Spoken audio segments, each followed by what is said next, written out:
As one nation, we grieve for the true American patriots who have made the ultimate sacrifice for our nation, even as we continue the righteous mission for which they gave their lives.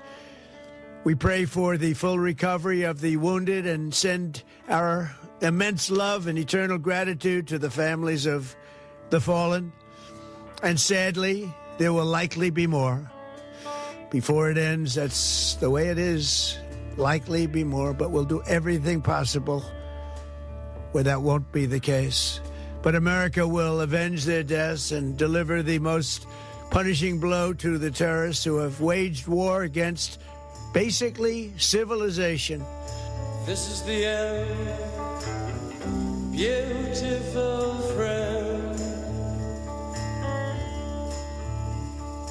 This is the end, my only friend, the end of our elaborate plans, the end of everything that stands, the end, no safety or surprise, the end. Kind of mesmerizing, hypnotizing. Not Trump, but Jim Morrison and the Doors. It is the end. It feels like it's the end. The end is coming. I don't know. Could be coming. We have two great guests on in the first hour and another great guest on in the second hour. I'm Randy Credico live on the fly here in New York City, in Brooklyn specifically, WBAI, WBAI.org, Free Speech Radio, and just... folks, if you're driving around, and there are millions of people driving around in the tri-state area, stay on this channel because you're going to have two guests on this first hour that should be on every broadcast station in the country. Seriously, but they're not gonna air the truth. These guys are truth tellers. They're brilliant and.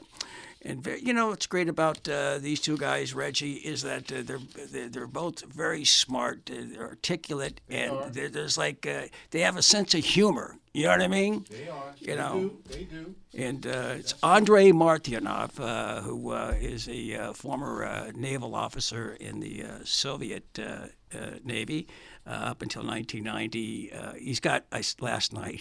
It was brilliant. I saw it twice. His YouTube channel, which is Smoothie X12. I recommend you go to Smoothie X12, and it's on like 4 or 5 times a week. And his books, he's got 4 that I know of.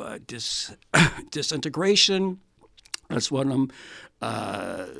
The Real Revolution in Military Affairs, Losing Military Supremacy, and they're all prophetic, but this one is really prophetic right now. It's called America's Final War. And then, of course, our old buddy Larry Johnson, a former CIA analyst and a former intelligence analyst for the CIA and counterterrorist expert and planner for the U.S. State Department Office of Counterterrorism. Sonar 21, got to watch every day. He's got an article every day. I don't know how he does it, all right? He actually writes faster than I can read. All right, and he's a host of Countercurrents on YouTube. All right, so listen, that was a very depressing song there. Yeah. That was a very depressing song, the end. All right, so let's lighten things up a little bit, and this is the inspiration of Andrei Martyanov, and he's converted me into being a George Harrison fan over the other 3. Here you go. We'll be right back, and this is a little sunnier. Here comes the sun, doo-doo-doo. Here comes the sun. I say it's alright. Little darling, it's been a long, cold, lonely winter. Little darling, it feels like years since it's been here. Here comes the sun. Here comes the sun. I say it's alright. All right. You got me there, Andrei. All right? Abbey Road. Huh? best. Well, everybody loves obviously Sgt. Pepper's, and I understand it was revolutionary. But my favorite Beatles album is Abbey Road. Right. It's a masterpiece. Now, what about you, Larry Johnson? Are you a Beatles fan? I am an eclectic music lover. So yeah, no, I grew up with the Beatles like you. Yes. I'm not as old as you are, but I'm Yeah, you're right. You certainly. I was born 4 hours before you, Larry. yeah, okay. All right. So respect your elders. Yeah. All right. Yeah. You know, but there's some music I want to play, Larry, because before we get started, because we're on a levity note here, yeah, all weekend I keep seeing this photo or video of Marco Rubio, whose hair I still can't figure out, and Pete Hegseth and Trump walking into the Oval Office. And I'm not sure Andrei will get the reference, but you will. I keep thinking of this music that should be in the background. Okay, here we go.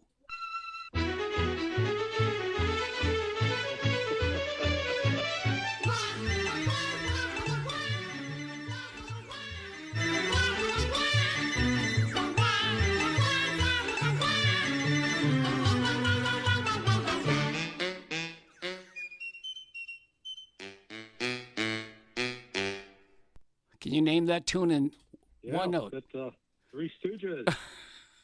Okay. Andrei, you wouldn't know that tune, right? Well, I know who Three Stooges are. I mean, Right. come on. Okay, It's what- just not that I really remember. Hey, the wise music guy all the there, time huh? About it. But yeah, I obviously know what Three Stooges Well, they are. could be applied to Stammer, Macron, and Mertz as well. Yeah, it's true. Yeah. All right. So you're so funny. All right. I'll go with you, Andrei. I saw your show last night, and it's like the game is over. I mean, the West is going to be out of Western Asia. Yeah, it has been ongoing for a while actually. It's just that these are the symptoms. And now it's into your face. You can see yourself with the United States being evicted from the Gulf, from the Middle East, and it's not gonna return there unless, of course, United States wants to risk really heavy casualties. And well, the music from Three Stooges was really good because evidently the Mr. Hexet, who has degree in politics and ROTC, he gets your basically his own military science lessons from reading Schofield Bible and Revelation, the book of Revelation. So that's pretty much the extent of his military competence. And you know, as you look attentively, who actually got this whole mess going with this, well, it's cluster coitus, okay? Let's be very clear about it. And obviously it's a complete incompetence. It's a parading of how incompetent U.S. military is, and obviously military political top. And it doesn't matter how many bombs they drop on schools, hospitals, and other places on civilian objects in Iran. It doesn't change the outcome.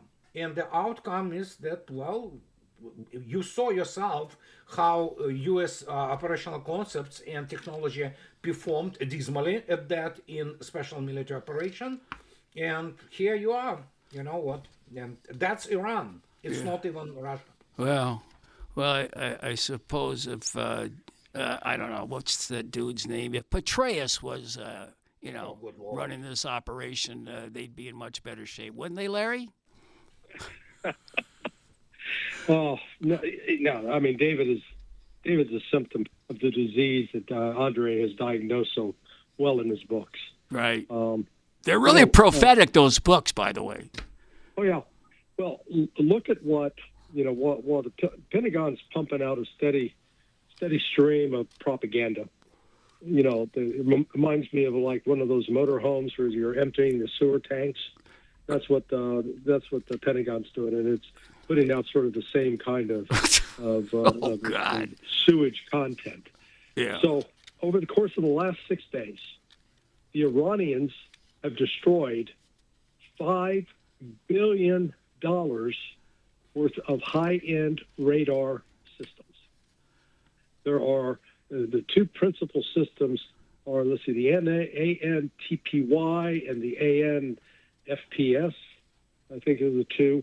One of those goes for a minimum of $500 million, and at least two of the others that were destroyed are over $1 billion. Then on top of it, the Iranians, who are supposedly just so weakened and on the ropes, have destroyed 3 THAAD missile launchers. Now, there's only, I think, like 11 in the total inventory of the entirety of the U.S. Military through the Army, Navy, Air Force. I guess it's primarily an Army system. But they destroyed, let's say, roughly almost a third of the entire inventory that the United States has. And that system fires off a missile that costs between 12 and 13 million. But the United States only makes 79 of those a year. And so it'd be fired off against a $50,000 drone.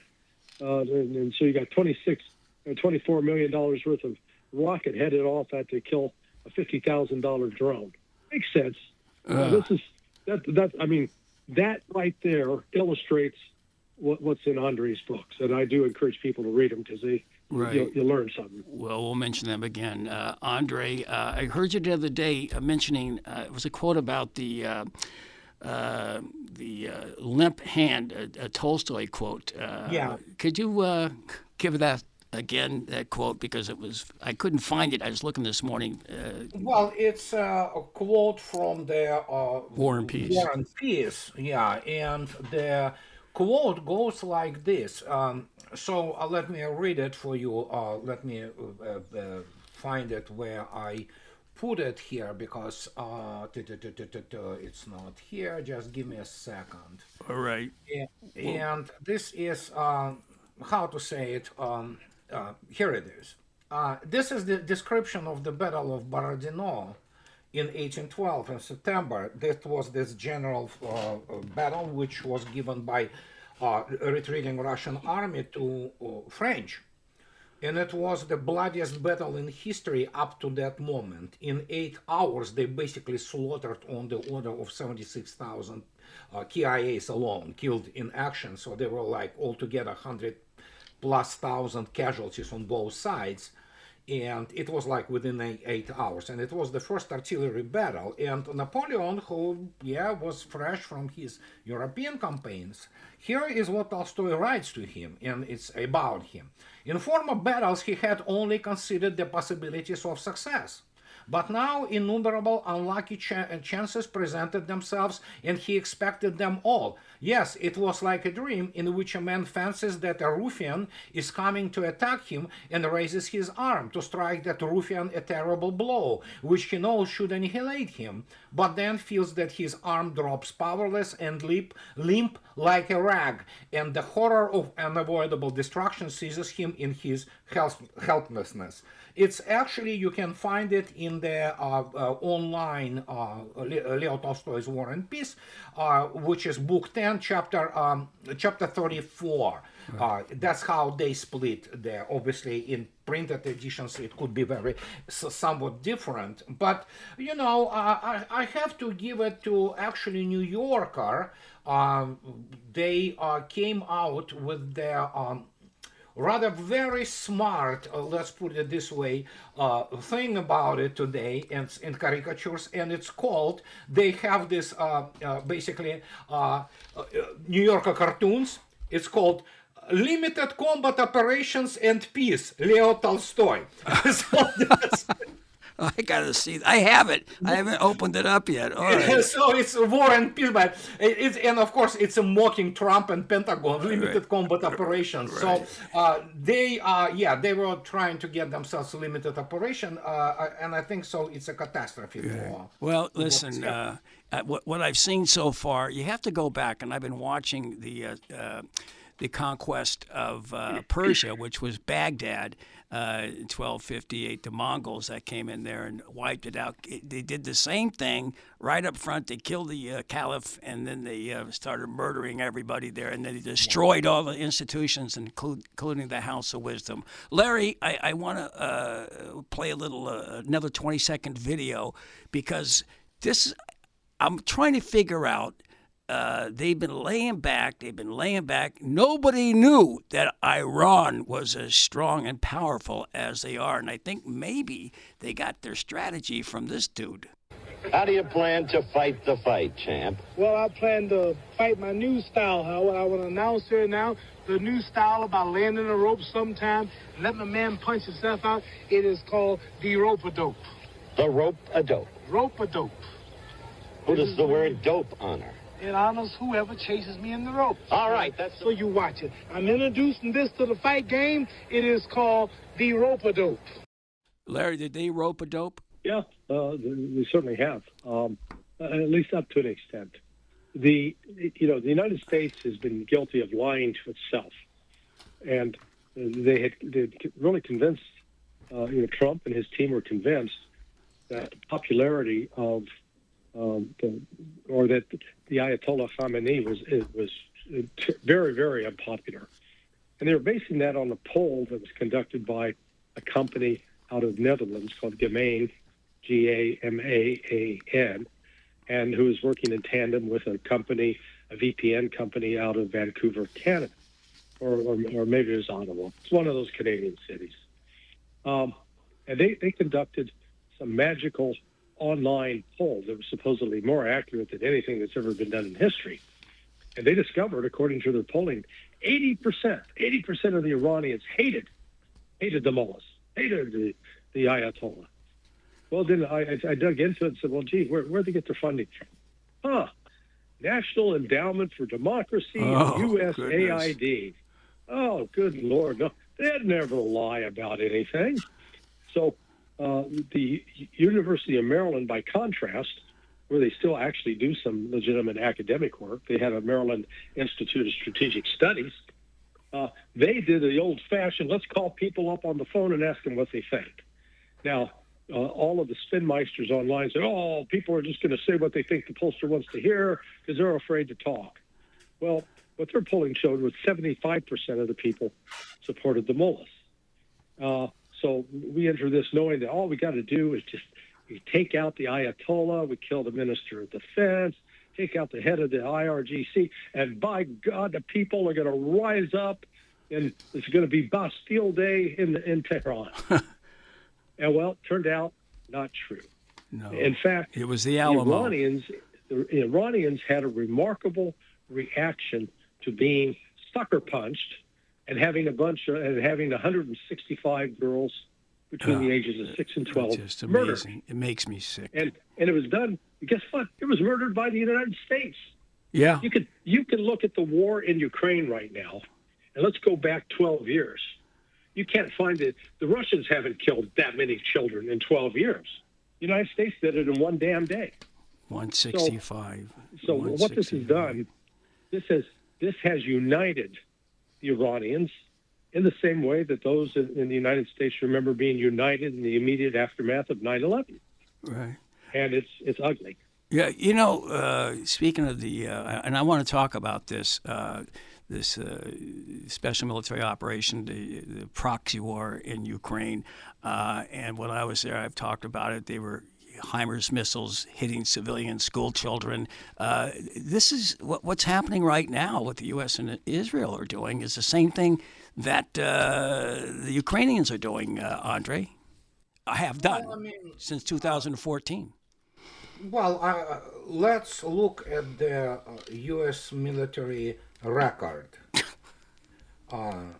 Unlike Obama's idiotic statements about the finest fighting force in history, obviously Zhukov, Manstein, Alexander the Great, Napoleon, they're spinning in their graves from Kutuzov. Kutuzov, of Yeah. course, yeah, Suvorov, but yeah, they don't teach those people in the U.S. Military Academy in West Point or in any Army War College. They simply are ignorant people there. So it's a complete failure, and as often the case, and especially with expeditionary forces, United States Army is expeditionary force.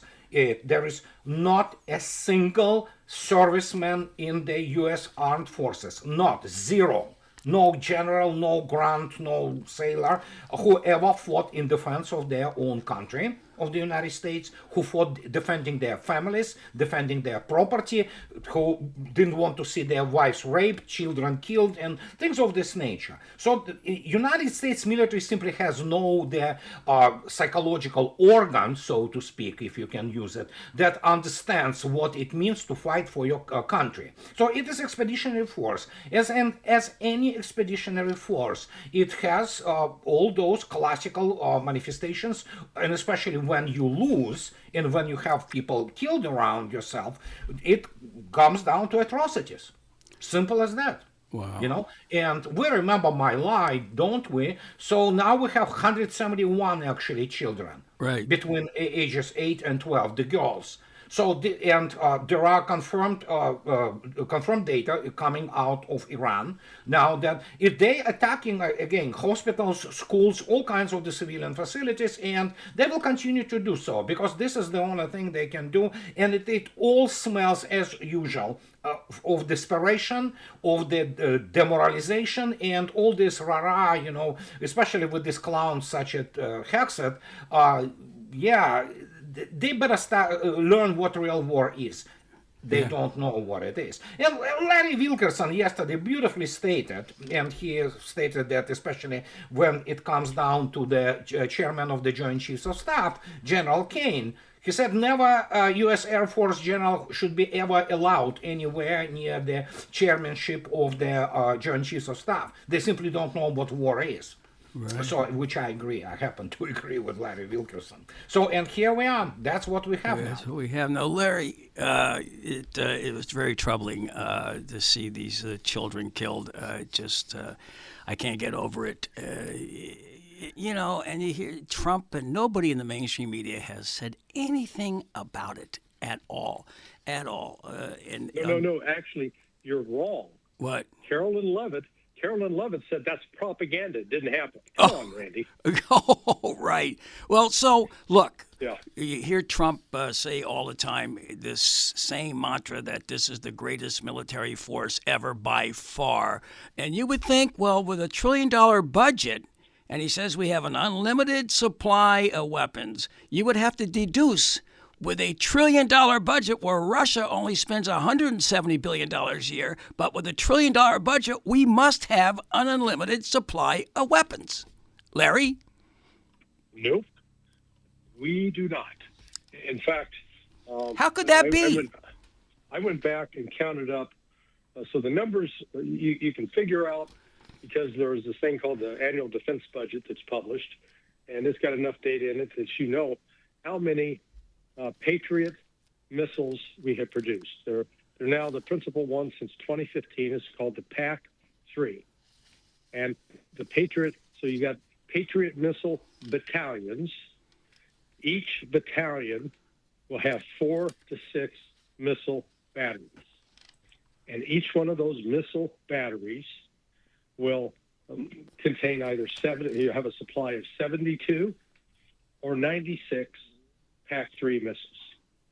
So since 2015, we have produced 4,620 such missiles.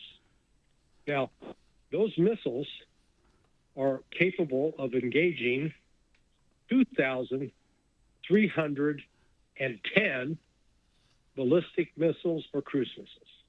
And why? The reason for that is if you're being attacked, you fire 2 of those missiles minimum in order to have a chance to possibly take down the ballistic missile. So Russia, in 4 years, has fired 12,000 ballistic and cruise missiles. So right off the bat, we don't even, if we were using the Patriot full time in Ukraine, they would have already completely exhausted it. Now they've fired off several in the Persian Gulf area. And the bottom line is we are literally probably down to maybe 100 of these PAC-3 missiles. There's actually evidence now they're using the old version that's, about 20 years old called PAC-2. But what we get, you remember that guy that was working for Vladimir Zelensky up in Kiev? That he would always come out and announce after every Russian missile strike, we shot down 90% of the Russian missiles. Well, that guy's now working down in the Persian Gulf because he's doing the same reports now for the Pentagon and Brad Cooper, the Pentagon spokesman. Right. Man, they're shooting down everything, man. And yet, as I mentioned earlier, somehow those crafty Iranians have managed to blow up 5 of our most expensive radar systems in the world, worth about $5 billion plus. And they did it. There's one video out there showing them doing it with just a regular drone. Wow. So whenever you hear these spokesmen saying, "Oh yeah, we're shooting down 90% of it," it's what Ray McGovern calls male bovine excrement. Oh, we can't say that when you shorten it down to 4 letters on the air. Andrei, yeah, the air defense systems that I call it the iron foam, and not the iron dome. It's the iron foam, because everything seems to be getting through. How the THAAD and the SAMs and the Patriot missile systems are they just like cheap trinkets? They're not cheap. They do. I mean, quality wise. Yeah, quality-wise, they are cheap. I quote the first deputy commander of the Russian Air Space Forces, Lieutenant General Semyonov. It's from the last year when he stated, and I quote, Patriot PAC-3 cannot defend itself, forget about defending anything else. And so the statistics of the dismal performance of all of those systems, including the U.S. designed and made arrows and all those Israeli, air defense systems. First, it has to be understood. Iron Dome is really basically the tactical system which is designed to intercept all kinds of those, Hamas and Hezbollah type missiles from 1990s and early 2000s, which are made primarily out of the plumbing, tubes for plumbing and things of this nature. All those Katyushas, which are slow, easily predictable ballistic trajectories. So Iron Dome is useless for intercepting anything more sophisticated and much higher velocities. So, and all those systems, they failed miserably because obviously we do not know the actual statistics. We don't know actual what is called operational data to judge the effectiveness. But even what we see is enough to prove that, and especially when we know that there are leakage, so to speak, of the videos from Israel, it testifies to massive destruction of everywhere, from Tel Aviv to wherever. And that tells you that they simply do not work. I mean, they do not serve their purpose. If they intercept, it's a just relatively insignificant percentage, whatever it might be. It could be 30, it could be even 50%, but that's not enough to defend the country and military installations. And as Larry correctly stated, and look attentively, I mean, one of the INFTS 132, I believe it was the early warning radar. It's not the newest one, but it was the early warning radar for the system, which used to be called BMUS, a ballistic missile early warning system, which was in Kuwait, I believe, Bahrain, and it was basically destroyed. And this is the thing which wasn't actually even designed to intercept anything from Iran. It was directed towards the southern part of Russia. And so it's gone now. So we have to understand, not really any base or any serious installation, including number of the satellite communications of the U.S. Navy, were defended. Those strikes haven't been mitigated, forget about repelling them. And as the result, and again, special military operation has shown it all. For professionals, it was clear already by 2023 how it doesn't work. But yeah, in the Western world, it's all primarily propaganda and BS by the administrations, which try to convince people that, oh yeah, it's the best thing. It's not even close. And we can see now what is happening in Iran, and it's actually a disaster. It's humiliation, actually. It's embarrassing. Yeah. Well, Larry, it's like playing a football game. The coach has a plan for a specific team, and another coach has a plan for the team that he's facing. Iran has a plan, and what's the plan? Did the U.S. not have a plan? What was the strategy here? Yeah, the U.S. is like a bad jazz band. Okay, they do a lot of improvisation, but it's all out of tune. There really wasn't a plan. It was, we're going to kill these guys at the top, and then the people, because they're all pissed off, are going to jump up and overthrow the government. And then, well, what comes next? And in the immortal words of Marco the Narco Rubio, oh, we don't know. They'll figure it out. And I'd like to tell you that this is a recent development, but I know directly from the horse's mouth of one of my CIA buddies who was involved with the Iran task force back in 2006. And at that time, the whole issue came up of, okay, we're going to launch this using proxies, this invasion of Iran. And so when we get the Ayatollah overthrown, who's going to be in charge? And my friend, he's the one that specifically asked that. And the answer he was given was, don't worry about it. We'll figure it out when we get there. Oh, wow. So at least give us credit. We're consistent. Well, we're consistent at being completely unprepared for reality. Yeah.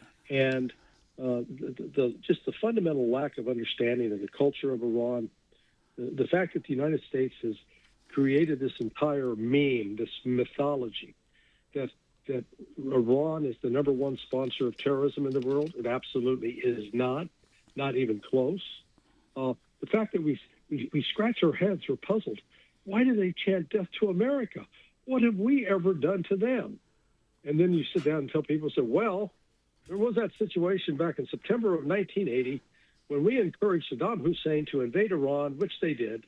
And then under Ronald Reagan with Donnie Rumsfeld, we provided the Iraqis with chemical weapons. You know, that weapons of mass destruction thing that we went in and invaded Iraq 20 years later for? Yeah, we gave them weapons of mass destruction, which they then used against Iran, and in the process killed at least 300,000 Iranians. Right. Wow. Maybe, and I'm just guessing here, that may have something to do with why the Iranians chant death to America. Right. We're responsible for the deaths of 300,000 Iranians at a minimum. Right, and and this may be the reason, Andrei, why the Iranian foreign minister said he's not interested. Not interested in a ceasefire or negotiations. I mean, that's pretty gutsy to say that.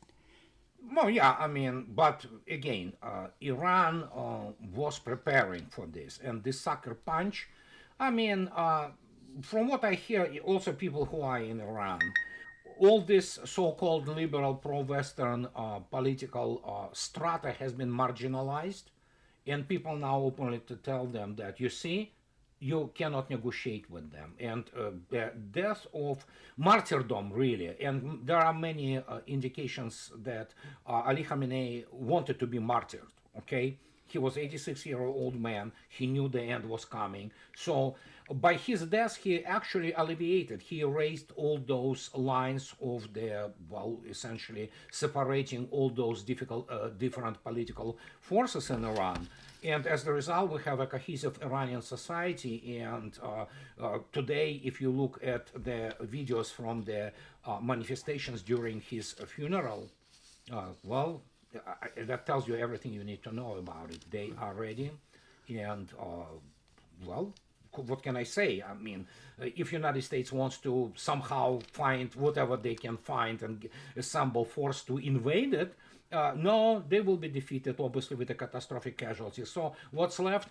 Only to bomb. That's the only thing U.S. military knows how to do against the countries which are not defended. Can you think of a country that that capitulated solely by bombing, Larry? No. I mean, you could say Dresden, but the war was over by then. No, Right? it was hasn't happened in Serbia, history. but it was Russia at that time, Yeltsin's Russia, which essentially twisted Serbia's hands. And that was the betrayal on part of Russia, of the Serbs. And that's why actually Yeltsin was essentially removed from power.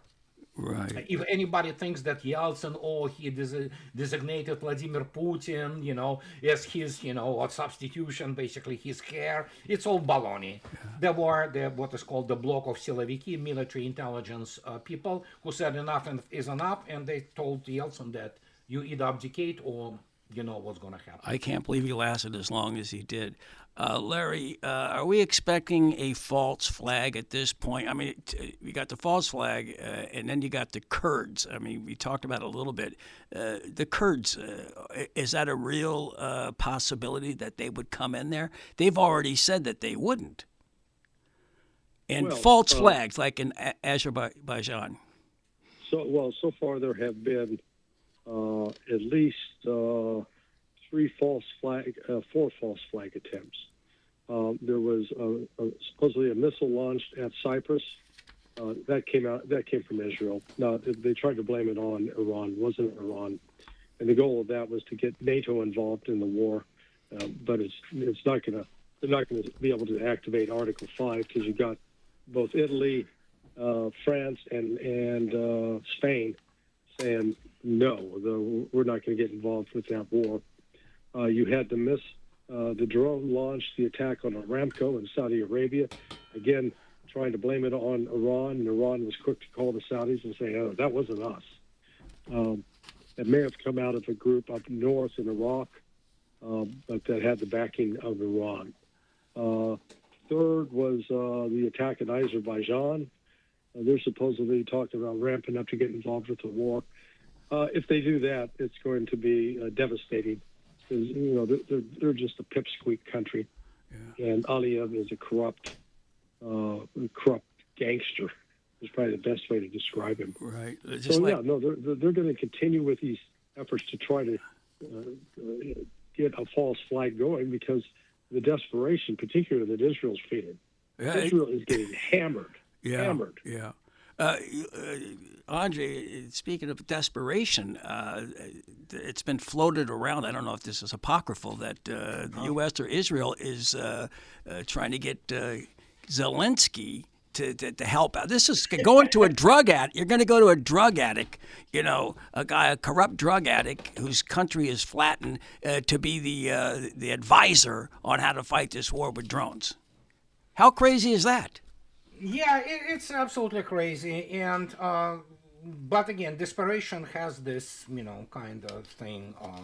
What happens to people when they are desperate? They begin to grasp at all kinds of straws, and it's a whole mess. Okay, it's the whole comedy, if you wish, which is tragic comedy, obviously, and Zelensky obviously is absolutely terrified by the fact that now the focus is basically moved to the essentially the Middle East, and obviously the very famous meme now with Zelensky sitting in desperation screaming, "Oh, they're using our missiles," or missiles which were destined for us. So it's Ukraine. Ukraine is done as a state. It's just a matter of how it will be rearranged, whatever will be left out of it. But what can I say? If you look attentively at the one geopolitical catastrophe after another, which was happening with United States miscalculating dramatically, okay, then I don't know, if you look attentively, it's like you cannot spin it constantly, okay? The reality is reality. You cannot fight it. Because in the end, everything is decided on the battlefield and on the damage which you receive. And now we have also in the open also the what is called the reputational damage, and of I don't even know the scale of it. Trump is and his administration are now the laughing stock of basically everybody around the world. It's Go ahead, Larry. You guys can freeform it from here. Go ahead. I was just there's sort of some breaking news over in Germany at the Kaiserlautern military community. They call it KMC. They've announced the Armed Services Blood Program is asking the Kaiserlautern military community to step up and donate ahead of possible increased demand. What that tells you is the United States is going to intensify and put troops in on the ground. 82nd Airborne is activated, just received orders, deployment orders, to head through the Middle East.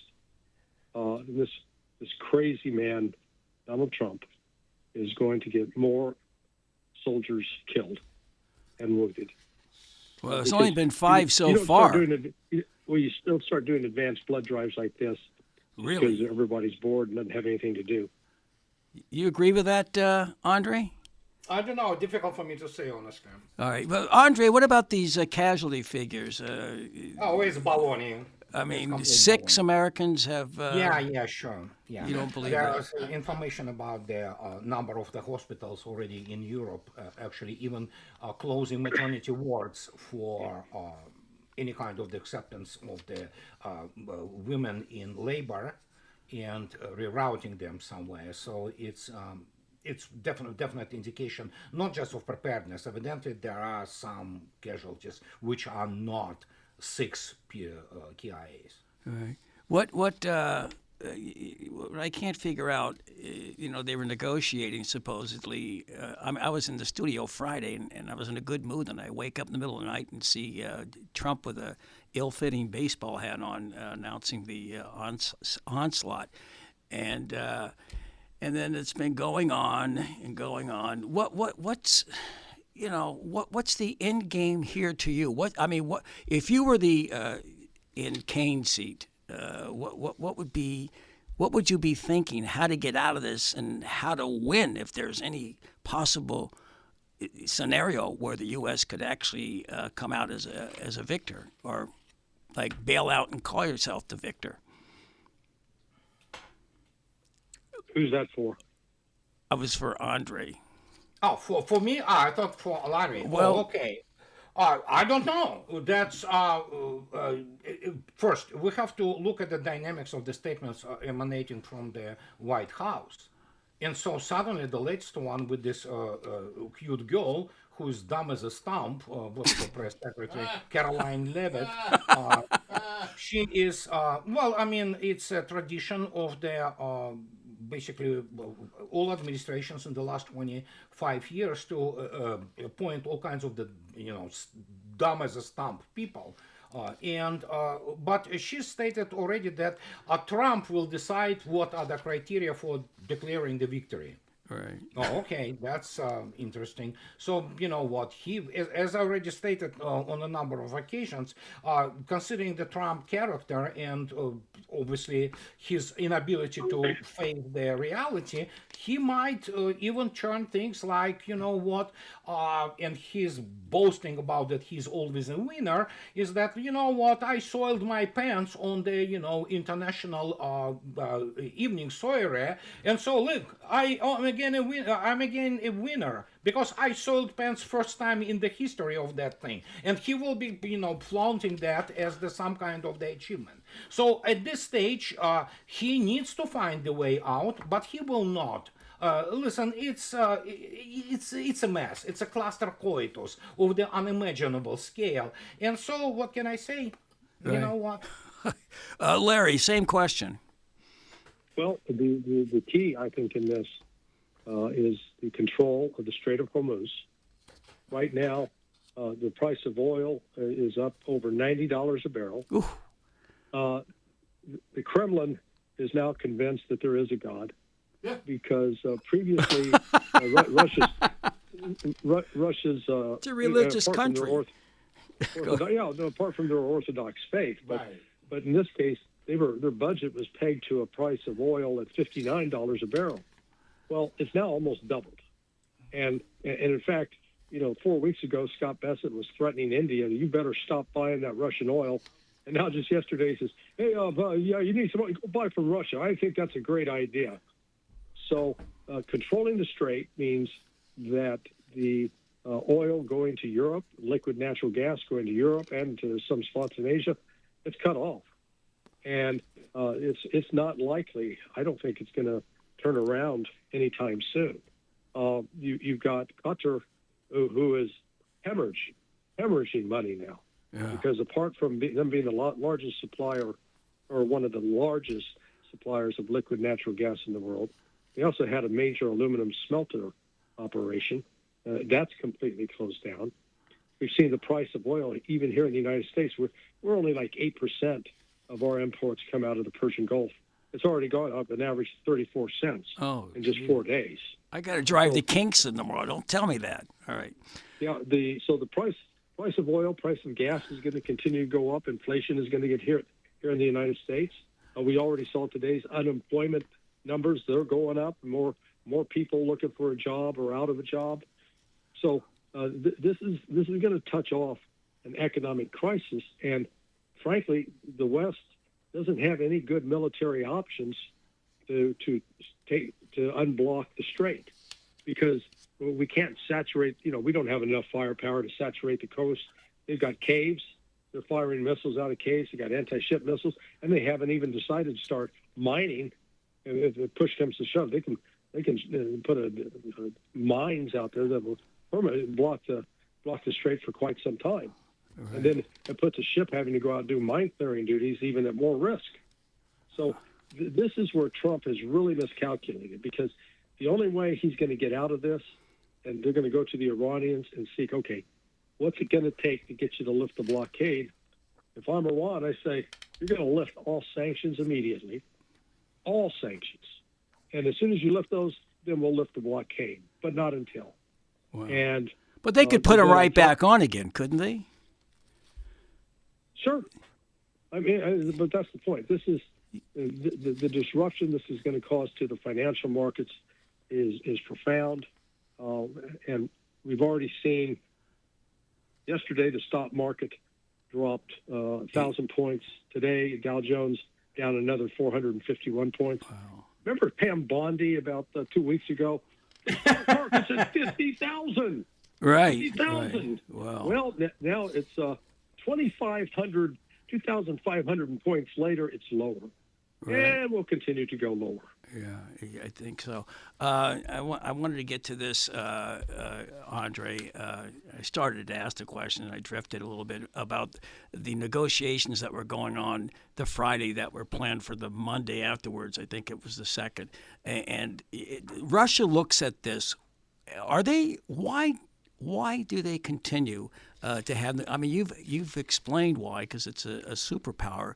But do they take these negotiations seriously, or they just? No. They negotiate for the sake of negotiations and making appearances. That Russia says, okay, you see, we are open for diplomatic solutions. The solution in Ukraine is military, and it is being achieved as we speak. Right. Well, what do you foresee there? Are they going to go to Odessa or Kiev? I mean, it's difficult to say. Russians do not need now additional territories and additional civilians who do not like Russians, to put it mildly. Okay, so as I already stated, it's up to General Staff and how Mr. Gerasimov and Mr. Belousov communicated to Vladimir Putin. And the issue here is that many people completely forget that Russians are deep in other places. They are deep in Sumy Oblast, they are deep in Dnipropetrovsk Oblast, they are deep in Kharkov. So, and I mean tens of kilometers deep. So, which are they building those buffer zones? And do not forget, in the end, it is all about the kind of pushing the ball down the hill, down the slope. Once you pushed it, after that you can only observe how this ball will create essentially the landslide. And this is what is happening, because in the end, Ukraine probably will cease to exist as the any kind of state. It could go through the Confederation period, and then I don't know. Russians don't mind leaving Kiev and a couple oblasts around it, but the rest of it, I don't know. It could be some kind of loose confederation, which eventually dissipate also into some kind of the stateless. Some of which, like we spoke about, Odessa or whatever, will decide to join Russia.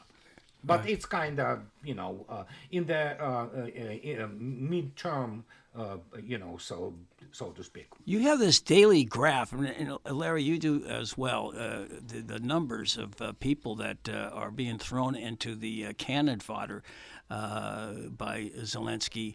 And they've expanded the draft age to senior citizens and what looks like high school students. How do they sustain it? Larry, I give that to you. No, they don't sustain it. Look, it's not just a matter of rounding up a warm body and sticking a uniform on them. I mean, look, the reasons soldiers are supposed to go through basic training is they learn just the very fundamentals of how to follow orders, how to recognize chains of command, how to properly take care of your physical needs when you're deployed in the field. You get 13 weeks of that, and that doesn't get you into how do you navigate, how do you fire a mortar, how do you drive a tank, how do you operate a piece of artillery, how do you run a communication system. Those are called advanced individual training, and then on top of that, then you get into specialized training. Right. So to put somebody out in the field that's competent, has minimal competence, you're looking at a good year and a half. Right. And what is Iran doing? I mean, what is Ukraine doing? They're grabbing these guys and throwing uniforms on them. They keep them for about a week or two, and then all of a sudden they're shoved to the front. It's just amazing. It's sick. It really is sick. That's like putting a blind man on the Manhattan, the Staten Island freeway or something to direct traffic. God, your imagery is great. Your similes are the best. So I suppose, Andrei, that this is coming to an end, and it's going to be just sporadic terrorist attacks by the hardline Ukrainian Nazi organizations. Yeah, that's basically what the extent of their real so-called military capabilities. This is what their curators, primarily from London and other European capitals, want. And that's what it's going to be, sabotage and terrorism. That's the only, because sabotage and terrorism are usually the means of the weak. And that's exactly what is happening. Right. Larry, before we go, I know you have to jump to another show, and Andrei's busy, and I did want to touch on how much of was the factor of the Epstein files that are either known or not known by Trump involved in this invasion of Iran, his decision. I actually think this is, let's call it would be a welcome distraction as far as Trump is concerned, but I really don't think it was involved with the whole planning for this operation. Well, whose idea was it? Whose idea was it? I mean, who's the driving force there? Who's the hidden hand? The Zionist donors of Donald Trump. Debbie Adelson, and the wife of Sheldon Adelson, Bibi Netanyahu. But then you get to the Lindsey Grahams and the Ted Cruzes, etc. They believe that this is, God's plan for the world. This is how you bring about the return of Jesus. Start World War III. It's madness, but that's how they're thinking. And Trump ain't driving the train. Let's put it that way. Yeah. Right. Who is? Who really is driving the train? I mean, you gave me 4 or 5 different figures there. It's the Zionist donors, and it was Netanyahu. He's in a box too. I guess it'd be a final question. We got like 4 minutes left. Andrei, how do you see this over the next couple of weeks panning out? Do you foresee it being a long war of attrition, or do you think that somehow we're going to get ourselves out of it? I mean, with Iran, I think it's going to be war of attrition. And again, we do not have the precise data about what do they have. We can only assume or speculate. I'm sure that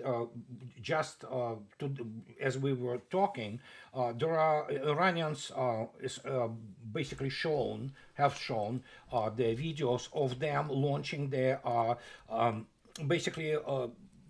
Very powerful, very heavy intermediate range missiles such as Horam Shahar 4 and Fatah 1 at all kinds of targets in Israel and American assets. And I believe that's just the beginning of the new phase for them. And plus, do not forget, we do know the only one thing. They have thousands of those drones. And they are, as has been stated today, at the so-called closed, meeting of Pentagon, United States doesn't have air defense systems which can intercept them.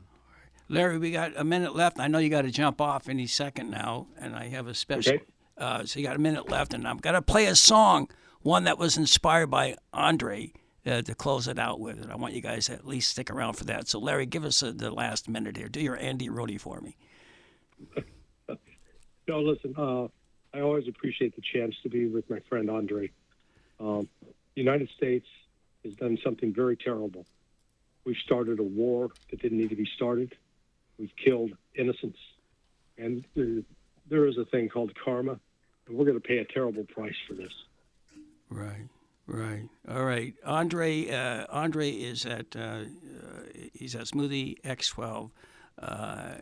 On YouTube, watch him, Larry Sonar 12. And we're going to play this. Andrei, thank you guys very much. This is, Andrei, you inspired this music here to close. I hate to say goodbye to you guys. You know what I mean? I say hello, you say goodbye. Here we go. Wait. You say